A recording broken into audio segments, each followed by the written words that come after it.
إن الله يأمركم أن تؤدوا الأمانات إلى أهلها وإذا حكمتم بين الناس أن تحكموا بالعدل إن الله نعم ما يعظكم به إن الله كان سميعا بصيرا صدق اللہ العظیم۔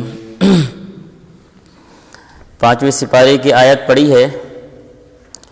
اس آیت میں اللہ رب العزت نے امانتوں کو ان کے مستحق تک، ان کے اہل تک پہنچانے کا حکم دیا ہے، ایفائے عہد کا حکم دیا ہے۔ اس آیت کا شان نزول کیا ہے؟ حدیث میں آتا ہے آپ علیہ الصلاۃ والسلام ہجرت مدینہ سے پہلے بیت اللہ کی طرف گئے تو اس ٹائم بیت اللہ کی جو کنجی تھی، چابی تھی، وہ عثمان بن طلحہ رضی اللہ تعالیٰ عنہ کے پاس تھی، جو اس ٹائم مسلمان نہیں ہوئے تھے۔ اسی طرح بیت اللہ کی کچھ خدمت آپ علیہ الصلاۃ والسلام کے چچا حضرت عباس رضی اللہ تعالیٰ عنہ کے پاس تھی، پانی پلانا حاجیوں کو۔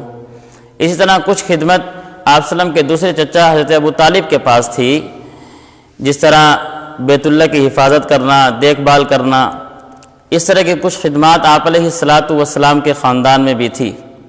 اور عثمان بن طلحہ رضی اللہ تعالیٰ عنہ یہ قریش کے تھے لیکن آپ کے خاندان کے نہیں تھے۔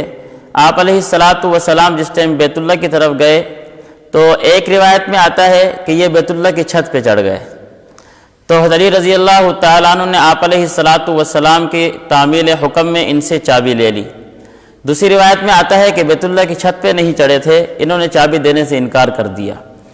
جس ٹائم چابی دینے سے انکار کیا تو آپ علیہ الصلاۃ والسلام نے فرمایا، اے عثمان، وہ دن یاد کرو کہ ایک دن ہوگا یہ چابی میرے ہاتھ میں ہوگی اور پھر میری مرضی کہ میں چابی جس کو چاہوں دے دوں۔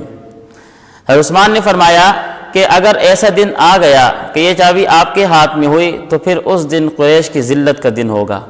آپ علیہ الصلاۃ والسلام نے فرمایا نہیں، وہ دن قریش کی عزت کا دن ہوگا۔ خیر، آپ علیہ الصلاۃ والسلام بیت اللہ میں گئے، واپس آئے، بات آئی گئی ہو گئی۔ حضرت عثمان کہتے ہیں کہ اس ٹائم جب آپ علیہ الصلاۃ والسلام نے یہ بات فرمائی کہ اے عثمان، وہ دن یاد کرنا کہ جب چابی میرے ہاتھ میں ہوئے گی میں جس کو چاہوں دے دوں، تو میرے دل پہ یہ بات کچھ اثر کر گئی کہ واقعی بات تو کچھ ایسی لگ رہی ہے کہ یہ بات پوری ہو کر رہے گی۔ تو میرے دل نے چاہا کہ میں اسلام قبول کر لوں، لیکن جس ٹائم میں نے برادری خاندان کی طرف دیکھا تو ان کے تیور بڑے عجیب تھے، میری ہمت نہ ہو سکی کہ میں کلمہ پڑھوں، اسلام قبول کر لوں۔ آپ علیہ الصلاۃ والسلام جس ٹائم فتح مکہ ہوا تو فتح مکہ کے موقع پر آپ علیہ الصلاۃ والسلام نے بلایا عثمان کو اور کہا کہ چابی دے دو۔ چابی لے لی، گئے بیت اللہ میں۔ جس ٹائم بیت اللہ سے واپس نکلنے لگے، حضرت عمر فاروق رضی اللہ عنہ کی روایت فرماتے ہیں کہ آپ علیہ الصلاۃ والسلام کی زبان پر یہ آیا تھی، ان اللہ یأمرکم ان تؤدوا الامانات الی اہلھا۔ تو آپ علیہ الصلاۃ والسلام نے عثمان کو بلایا، یہ چابی دے کر جا رہے تھے تو آپ نے بلایا عثمان کو کہ اے عثمان، یہ چابی اپنے پاس رکھ لو اور یہ چابی قیامت تک تمہارے خاندان میں چلے گی۔ پھر آپ نے فرمایا کہ اے عثمان، یاد کرو میں نے تمہیں کیا کہا تھا، وہ دن یاد کرو میں نے تمہیں کیا کہا تھا کہ ایک دن ایسا آنے والا ہے کہ چابی میرے ہاتھ میں ہوئے گی اور پھر میرے جی میں ہوگا میں جس کو چاہوں چابی دے دوں۔ عثمان نے فرمایا کہ واقعی وہ دن آپ مجھے یاد آ رہا ہے، آپ نے درست فرمایا تھا، اس ٹائم کلمہ پڑھا اور مسلمان ہو گئے۔ یہ اس آیت کا شان نزول ہے، لیکن علماء یہ فرماتے ہیں، مفسرین یہ کہتے ہیں کہ آیت کا شان نزول خاص ہوا کرتا ہے، حکم عام ہوتا ہے کہ ایک موقع پر آیت نازل ہوئی، جو اس موقع پہ واقعہ پیش آیا تھا اس کے مقابل آیت نازل ہو گئی ہے، لیکن اس کا حکم عام ہے کہ صرف ان کو یہ حکم نہیں دیا بلکہ قیامت کے آنے والے ہر انسان کو یہ حکم دیا جا رہا ہے، اگر اس کے ذمے کسی کی امانت داری، کوئی ذمے کام لگے تو اس کو امانت داری سے پورا کرے۔ دوسری بات یہ سمجھیں گے، ان اللہ یأمرکم ان تؤدوا الامانات الی اہلھا۔ امانت ہمارے نزدیک زیادہ تر جو معروف ہے وہ یہ ہے کہ کسی آدمی نے آپ کے پاس پیسے رکھوائے ہیں، آپ اس آدمی کے پیسے اپنے پاس رکھیں امانت داری سے، جس ٹائم وہ مانگے اس کو دے دیں، یہ امانت ہم سمجھتے ہیں۔ جبکہ علماء مفسرین یہ کہتے ہیں کہ صرف امانت داری مالداری کے ساتھ خاص نہیں ہے، بلکہ امانت داری میں کئی ساری چیزیں آ جاتی ہیں۔ مثال کے طور پر ہم ووٹ ڈالتے ہیں، ہم اپنے ووٹ ڈال کر کسی بندے کا جو ہے نا تعین کر رہے ہوتے ہیں، کسی بندے کو مقرر کر رہے ہوتے ہیں کہ میں اس آدمی کو ووٹ دے رہا ہوں، یہ آدمی میرے اس ووٹ کا اہل ہے۔ اگر وہ ووٹ میرے اس آدمی تک پہنچا ہے جو اس کا اہل تھا تو پھر تو میں نے اپنے ووٹ کا جو امانت داری تھی وہ پوری کی ہے، اگر اس کے اہل تک نہیں پہنچا تو میں نے امانت میں خیانت کی ہے۔ یہ بھی کیا ہے؟ امانت داری میں شامل ہے۔ اسی وجہ سے آپ علیہ الصلاۃ والسلام نے امانت کے ادا کرنے میں بڑی تاکید فرمائی ہے۔ حضرت انس رضی اللہ عنہ فرماتے ہیں کہ آپ علیہ الصلاۃ والسلام کا کوئی خطبہ اس حدیث سے خالی نہیں ہوا کرتا تھا، لا ایمان لمن لا امانت لہ، اس آدمی کا ایمان کامل نہیں ہے جو امانت پوری نہیں کرتا، جو امانت داری نہیں ادا کرتا۔ اور دوسرا، ولا دین لمن لا عہد لہ، اس آدمی کا دین مکمل نہیں ہے جو عہد و پیمان پورا نہ کرے۔ کوئی خطبہ آپ علیہ الصلاۃ والسلام کے اس حدیث سے خالی نہیں تھا۔ آپ علیہ الصلاۃ والسلام ہمیشہ یہ تاکید فرمایا کرتے تھے۔